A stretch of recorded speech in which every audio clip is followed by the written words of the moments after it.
আসসালামু আলাইকুম। শাকিব খানের বরবাদ ও আফরান নিশোর দাগি নিয়ে তো অনেক আলোচনা হচ্ছে চারপাশে, কিন্তু আমরা বরবাদ ও দাগি সহ অন্যান্য সিনেমার ভিড়ে এই ঈদের সেরা সিনেমাটাকে পাশ কাটিয়ে যাচ্ছি না তো।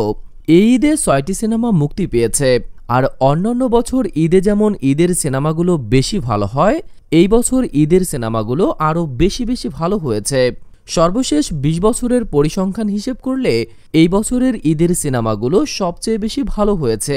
অন্যান্য বছর শুধু শাকিব খানের সিনেমাগুলো বেশি ভালো হয় এবং অনেক বেশি পরিমাণে আলোচনায় থাকলেও অন্য সিনেমাগুলো খুব বেশি আলোচনায় থাকে না, কিন্তু এই বছর একদম ব্যতিক্রম। এই বছর শুধু শাকিব খানের সিনেমা নয়, এর পাশাপাশি অন্য সিনেমাগুলো অনেক ভালো হয়েছে।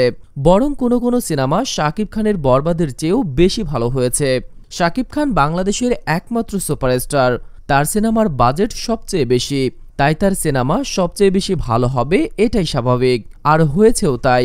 শাকিব খানের সিনেমা অনেক ভালো হয়েছে এবং সবচেয়ে বেশি ব্যবসা করছে, কিন্তু অন্য সিনেমাগুলো অনেক কম বাজেট নিয়েও শাকিব খানের সিনেমার চেয়ে বেশি ভালো হয়েছে। যদি অনেস্ট রিভিউ দেয়া যায় তাহলে সবাই বলতে বাধ্য হবেন এই ঈদের সেরা সিনেমা বরবাদও না, দাগিও না, এই ঈদের সেরা সিনেমা জঙ্গলি।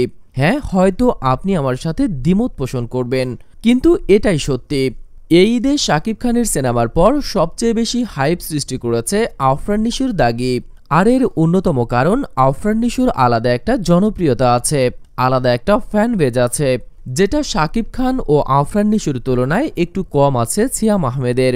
আর সেই জন্য জঙ্গলি এই ঈদের বেস্ট সিনেমা হওয়া সত্ত্বেও খুব বেশি আলোচনায় আসেনি।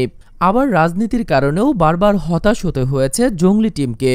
যেহেতু বরবাদ ও দাগি দেশের সবচেয়ে বড় দুই প্রযোজনা প্রতিষ্ঠান ও প্রোডাকশন হাউস থেকে তৈরি করা হয়েছে, তাই দেশের সিঙ্গেল স্ক্রিন ও সিনেপ্লেক্সগুলো তাদের কথা মতোই চলে।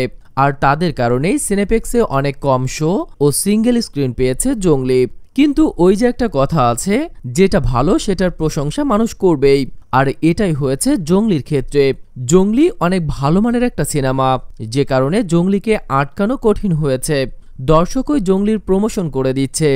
জঙ্গলি সিনেপ্লেক্সে খুব কম শো ও হল পেয়েছে, কিন্তু দাপটের সাথে চলছে সিনেপ্লেক্স ও সিঙ্গেল স্ক্রিনে।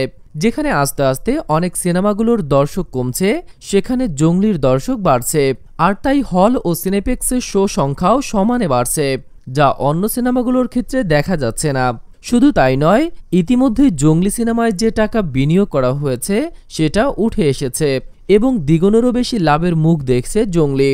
শুধু তাই নয়, দেশের মাটিতে ব্যবসা সফল হওয়ার পাশাপাশি চড়া দামে ভারতের তেলেগু ইন্ডাস্ট্রি থেকে কিনে নিয়েছে জঙ্গলি সিনেমার স্ক্রিপ্ট, যা বাংলাদেশের সিনেমার জন্য অনেক ভালো একটা দিক।